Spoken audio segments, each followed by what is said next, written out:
ধন্যবাদ। আমাদের সাংবাদিক মহোদয় যে বলল যে সাব রেজিস্ট্রি অফিসে 2% ফি নেওয়া হয় সরকারি ফিসের বাইরে। এ পর্যন্ত আমি এখানে 2.5 বছর চাকরি করছি, এ পর্যন্ত আমার কাছে এ ধরনের কোনো অভিযোগ আসেনি। আমরা সরকারি ফিস নিয়েই আমাদের রেজিস্ট্রি কার্যক্রম পরিচালনা করছি।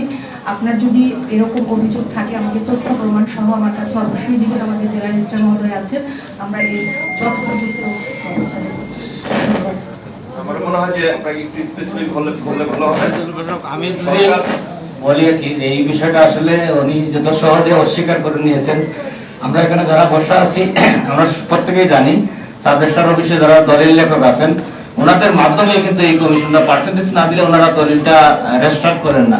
এই বিষয়টা আপনি হয়তো নিজস্বভাবে যদি তদারকি করেন তাহলে অবগত হতে পারবেন। ধন্যবাদ আপনাকে। সাব রেজিস্ট্রি অফিসার আমাদের সাব রেজিস্ট্রার মহোদয় আছেন, নতুন জয়েন করেছেন। আমার কাছে মনে হয় ওনাকে আমি একটু অনুরোধ জানাবো। হ্যাঁ, আমাদের জেলা রেজিস্ট্রার মহোদয় আছেন। এই বিষয়ে আমার কাছে মনে হয় 2% রসিদের বাইরে টাকা নেওয়ার কথা বলা হয়েছে, এটা যদি আপনি একটু অ্যাড্রেস করেন।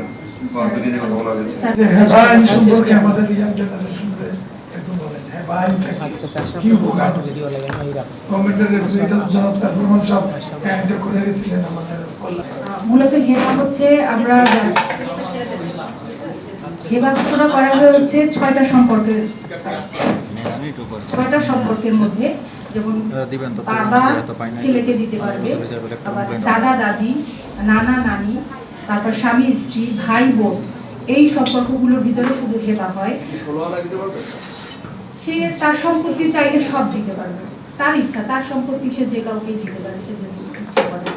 এই 6টা সম্পর্কের বাইরে হেবা ঘোষণা করা হয় না। ধন্যবাদ।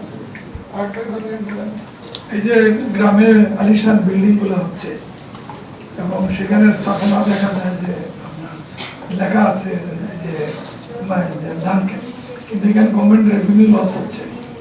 এখানে বিল্ডিং হচ্ছে, স্থাপনা করছে, আমরা আসলে ভূমি উন্নয়ন কর যেটা প্রথমে একটা ডিমান্ডার সামনে অর্থ বছর করে তোলা হয়, অর্থ বছর ধরে নাকি অর্থ বছর ধরে করা হয়। সেই ক্ষেত্রে আমরা সাধারণত ব্যবহার ভিত্তিকই করা নিল। এখন দেখা যায় সেই রেকর্ডটা আরেকটাও অফিসে হয়েছে 90 সালে হয়েছে, এখন হয়তো এটা বই আসছে।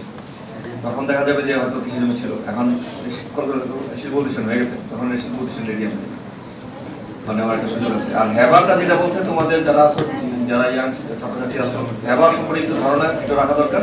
এটা হচ্ছে যার যে জমির মালিক সে আগে থেকে একটা রেজিস্ট্রেশন করে রাখা, রেজিস্ট্রেশনের মাধ্যমে এখানে ঘোষণা দেওয়া হচ্ছে। স্যার এটা রেজিস্ট্রি করেই দিতে হবে। রেজিস্ট্রি করে দিতে হবে।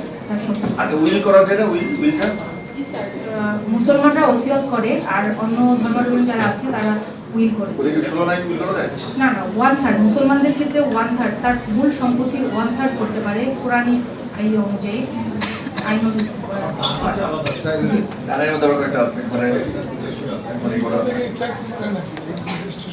তো যাক, আমার কাছে মনে অনেকগুলো পয়েন্ট আসছে। এখন ভূমি সংক্রান্ত কারণে জমির রাস্তা গেছে এবার দেওয়া, একসময় প্রতিটা জমি দাম বেড়ে গেছে, ওই জমি নানান কারণে তখন এই ধরনের বিরোধ তৈরি হয়।